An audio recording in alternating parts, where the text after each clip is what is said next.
Okay, imagine this. You've got a 100 million stealth fighter, pinnacle of military tech, right? Absolutely, the F-35. And it gets grounded, not by enemy missiles or anything like that. No, this is different. Bad weather, running really low on fuel. And then after it lands safely, a critical hydraulic failure. Right, and picture where it's stuck.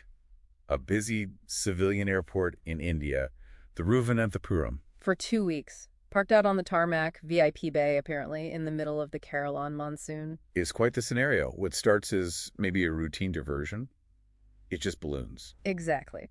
So today, that's our deep dive. The story of that Royal Navy F-35B Lightning to Second back in June 2025. And our mission really is to unpack what this whole saga tells you, the listener, about trying to operate these super high-tech, very expensive assets so far from home base. Yeah, it really shines a light on potential, maybe vulnerabilities in the UK's whole carrier strike idea, its expeditionary doctrine, and raises some pretty big questions about the F-35 program itself. Hmm.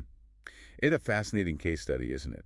This tension between the promise of flexible global power. And the messy reality of keeping these complex machines actually working thousands of miles away. So let's break down what happened. June 14th, 2025.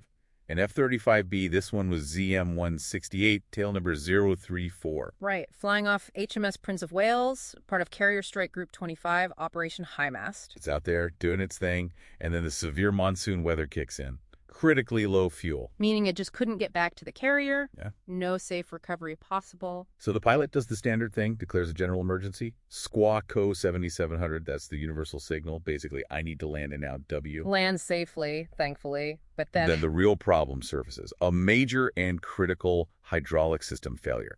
And you really need to understand why that's such a huge deal for this specific aircraft. the B variant, the Stoviel one, short takeoff and vertical landing. Exactly. Its ability to hover and land vertically depends entirely on hydraulics controlling the engine nozzle and that big lift fan behind the cockpit. So no hydraulics.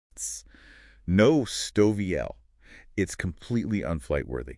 It can't take off conventionally from a short runway like that, and it certainly can't do the vertical landing it's designed for. So definitely not a quick refuel and fly away situation. Not even close. And this is where the logistical nightmare starts to unfold. The carrier HMS Prince of Wales has its own maintenance crew on board, right? It does. It's organic team. Yeah.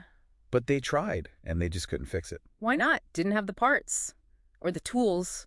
Both, really. It needed specialized equipment, specific expertise they just didn't have embarked on the ship. It highlights a limitation, doesn't It it? really does. So what was plan B? Plan B was the heavyweight recovery. They had to fly in a 40-person specialist team, engineers from the UK, folks from Lockheed Martin, the manufacturer. 40 people just to fix one jet. Yep.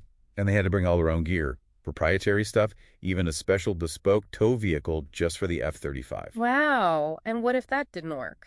Well, the absolute worst-case scenario they were prepping for was dismantling the jet, taking it apart Yeah. piece by piece. Oh, come on. Seriously.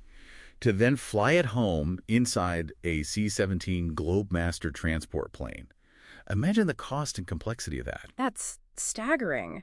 It really shows how, despite being so flexible tactically, this jet is incredibly dependent on its support network, logistically tethered, as you put it. Precisely. And we hear about issues with its support system, ALIS, that's the Autonomic Logistics Information System, now being replaced by Odin.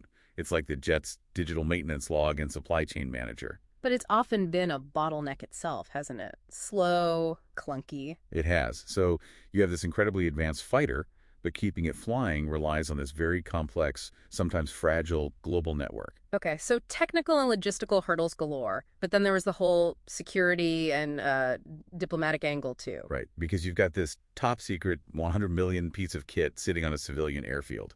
Air India actually offered a secure hangar. Which sounds sensible. Get it out of the rain, at least. You think.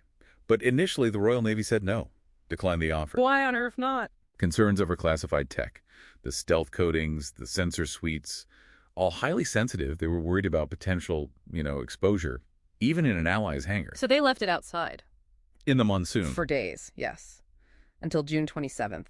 They finally reversed that decision, but only after their own specialist teams, the UK and Lockheed Martin guys, were physically on the ground in India.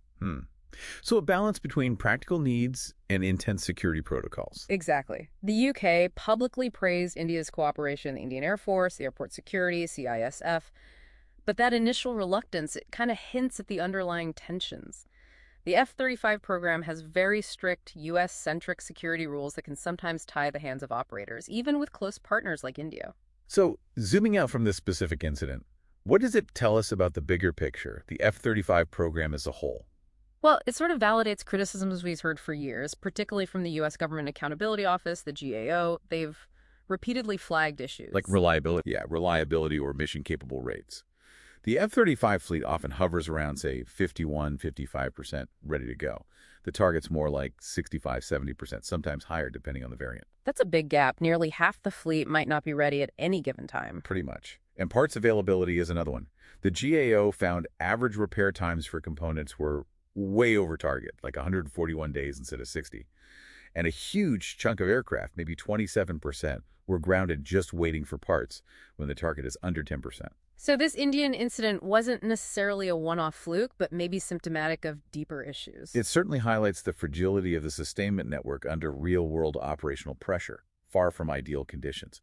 For the Royal Navy specifically, this was a major headache. How so? For their carrier strategy. Definitely. It casts a bit of a shadow over their whole carrier-enabled power projection concept. I mean, losing the use of just one jet sounds small, but when you only have 18 embarked on the carrier. That's actually a 5.6% reduction in your available air wing. Exactly. For an already quite small force, losing even one aircraft, especially for weeks due to a maintenance issue far from home, has a disproportionate impact. It raises questions about operational resilience. So this serves as a bit of a cautionary tale, then, for anyone flying the F-35 or thinking about buying it? I think so. It really brings home those often hidden sustainment costs Mhm. and the sheer operational dependence on that U.S.-managed global support system. It's not just buying the jet, it's buying into that whole complex, demanding ecosystem. Okay, so let's leave our listeners with a final thought on this. Right. What does this whole episode, this single F-35 stuck in the rain thousands of miles from home, really tell you about projecting power globally in the 21st century?